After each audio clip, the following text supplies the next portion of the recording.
What's up to everybody out there, children of the motherland and beyond. My name is Rejan, and today I will be your host as we open up the curtains and the box for the brand new Meta Quest Pro. This video is proudly brought to you by African Technopreneurs.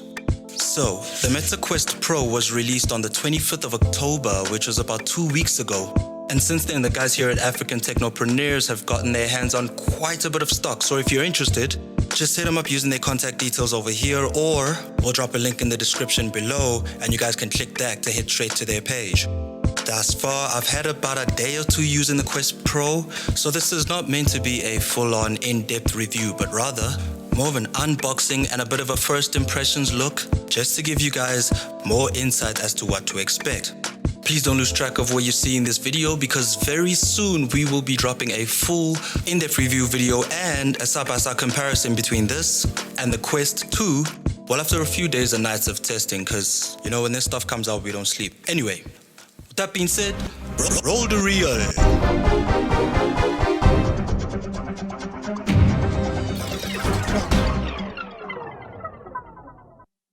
Alright, so mad excited about opening this box, but before we get into that, one thing that is worth mentioning is the price of the Quest Pro. So, this will cost you quite a pretty penny.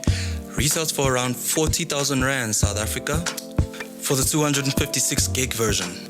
But you know what, without putting any points or rank to this, how about we open this up and see how much justification there is for that price line.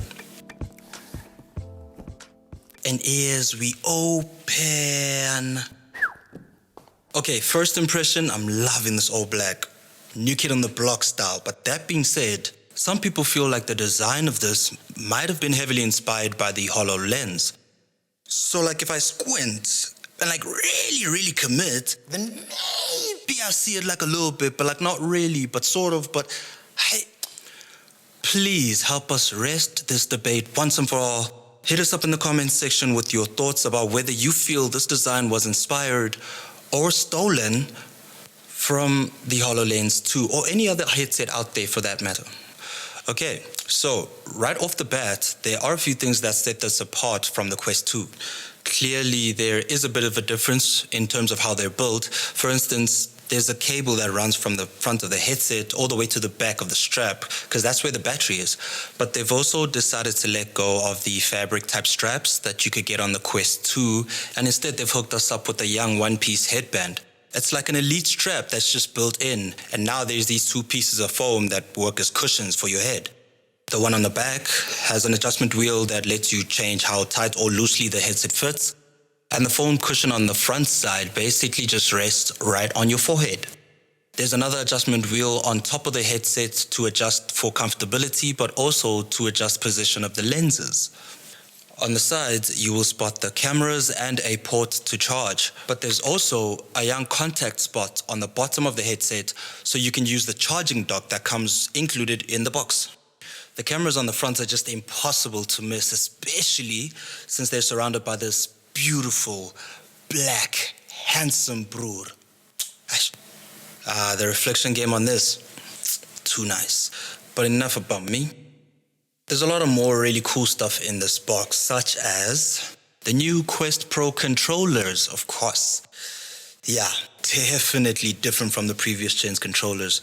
So these have a built-in battery, and instead of a ring, now each controller has 3 cameras for their own kind of visual tracking, independently of their headset, which is good. They came correct. That's how you do it. Word is also that these are a bit heavier than the Quest 2 controllers, and I agree, but not enough to be bothered by it though. You never know, I might change my mind after a while, maybe after using it for a few days. But this is something that kind of varies depending on the person, the types of apps that people use, how frequently you use them, and so on.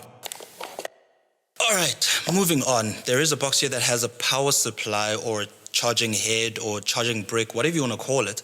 But it's got a USB-C port in there, and you can use that with the cable that charges your controllers one by one, or you could use it with the cable that goes into the charging dock. There's a user guide and a proper cloth so you can Mr. Miyagi those fingerprints. And a lens cover, net for control.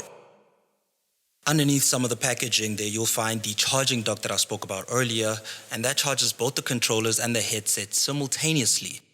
The controllers lock into place magnetically, but the headset does not. Finally, the last thing out of the box would be these magnetic light blockers. It's not a full enclosure thing though. They only work to block light from the sides, and you can still see the floor or objects that are close to the ground. So some people I know won't mind that, but if it sounds like a deal breaker to you, good news is December is now. So we can expect the full light blocker to be released soon. Considering the here and now though, I think it kind of supports the idea that the Meta Quest Pro is more targeted towards businesses and companies looking to use it for its more productive features. It's probably something that could be used by different industry professionals, hence the name Meta Quest Pro. But RA gamers and enthusiasts would still want one. Depending on your preferences, the cost might be a deep chat, but in the world of XR, not much really compares to the value of a good experience. And that brings us to the end of this video. But before we go, here's a preview of the next one where you'll get a full in-depth review. Also going through some of the settings, functions, features, and that needs to be fixed. But yeah, we'll go through some games and check out some productive apps as well. Make sure to lock into African Technopreneurs on social media so you don't miss out on that. But until then, keep it real.